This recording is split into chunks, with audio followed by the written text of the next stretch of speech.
Licence ಸರ್ವೆದಾರರು ಮುಷ್ಕರ ಮಾಡಿದ್ರಿಂದ ನಮ್ಮ ಹಾನಗಲ್ ತಾಲೂಕಿನಲ್ಲಿನೇ ಹದ್ಬಸ್ತು 11 ಸ್ಕೆಚ್ ಇವೆಲ್ಲವನ್ನು ಲೈಸೆನ್ಸ್ ಸರ್ವೆದಾರರು ಮಾಡೋದನ್ನು ಸ್ಥಗಿತ ಆಗಿದ್ದರಿಂದ ಸುಮಾರು 3000 ಅರ್ಜಿಗಳು ಈಗಾಗಲೇ 1.5 ತಿಂಗಳಲ್ಲಿ ಪೆಂಡಿಂಗ್ ಅದಾವು. ಈ ಎಲ್ಲವೂ ಜನಪ್ರತಿನಿಧಿಗಳಿಗೆ ಗಮನಕ್ಕೆ ಐತೆನಿಲ್ಲೋ ಗೊತ್ತಿಲ್ಲ.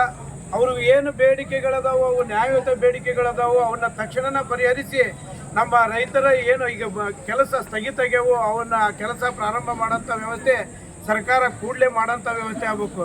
ಇಂಥ ದೊಡ್ಡ ತಾಲೂಕಿನಲ್ಲಿ 5 ಅಥವಾ 6 ಜನ ಸರ್ವೇಯರ್ ಮಾತ್ರ ಇಲಾಖೆಯಲ್ಲಿದ್ದು ಲೈಸೆನ್ಸ್ ಸರ್ವೆದಾರರು ಅತಿ ಅವಶ್ಯಕ ಸರ್ವೆ ಕಾರ್ಯ ಮಾಡಲಿಕ್ಕೆ ಅತಿ ಅವಶ್ಯಕ ದರ್ಖಾಸ್ತು ಕೊಡಿ ಇರ್ಬೋದು, 11 ಸ್ಕೆಚ್ ಇರ್ಬೋದು, ಹದ್ಬಸ್ ಮಾಡೋದಿರ್ಬೋದು, ಈ ಎಲ್ಲ ಕೆಲಸ ಕಾರ್ಯಗಳು ಲೈಸೆನ್ಸ್ ಸರ್ವೆದಾರ ಕಡೆಯಿಂದನೇ ಆಗ್ತಾ ಇದಾವೆ.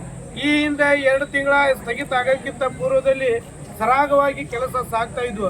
ಅವ್ರ ಬೇಡಿಕೆಗಳು, ಅವ್ರು ಏನು ಸಮಸ್ಯೆ ಅದಾವು, ಅವರಿಗೆ ವೇತನದ ಒಂದು ವ್ಯವಸ್ಥೆಯನ್ನು ಮತ್ತು ಸರ್ಕಾರದ ಒಂದು ನಿರ್ಬಂಧನೆಯನ್ನು ಅವ್ರಿಗೆ ಏನು ಕೊಡಬೇಕು ಅವನ್ನೆಲ್ಲವನ್ನು ವ್ಯವಸ್ಥಿತವಾಗಿ ಕೊಟ್ಟು ನಮ್ಮ ಸಮಸ್ಯೆಗಳಿಗೆ ತಕ್ಷಣ ಪರಿಹಾರ ಕಾಣುವಂಥ ವ್ಯವಸ್ಥೆ ಸರ್ಕಾರ ಮಾಡದೇ ಹೋದರೆ ನಾವು ಅವರ ಬೆಂಬಲಕ್ಕೆ ನಿಂತು ಎಲ್ಲ ಪ್ರತಿಯೊಂದು ಸರ್ವೆ ಇಲಾಖೆಯನ್ನು ಬೀಗ ಜಡಿದು ಪ್ರತಿಭಟನೆಯನ್ನು ಮಾಡುವಂಥ ವ್ಯವಸ್ಥೆಯನ್ನು ನಮ್ಮ ಕರ್ನಾಟಕ ರಾಜ್ಯ ರೈತ ಸಂಘ ಹಮ್ಮಿಕೋಬೇಕಾಗ್ತೈತಿ.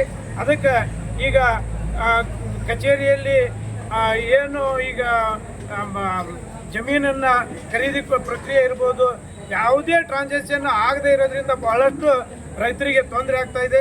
ಅದಕ್ಕೆ ತಕ್ಷಣ ಸರ್ಕಾರ ಈ ಒಂದು ಸಮಸ್ಯೆಗೆ ಸ್ಪಂದಿಸಿ ನಮ್ಮ ರೈತರ ಕಷ್ಟ ನಷ್ಟಕ್ಕೆ ಸಾಧಕ ಬಾಧಕಕ್ಕೆ ಇವಕ್ಕೆಲ್ಲಕ್ಕೂ ಅನುಕೂಲಕ್ಕೆ ಬರಬೇಕು ಅನ್ನೋಂಥದ್ದನ್ನು ಈ ಮೂಲಕ ತಿಳಿಸ್ತಾ ಇದೆ.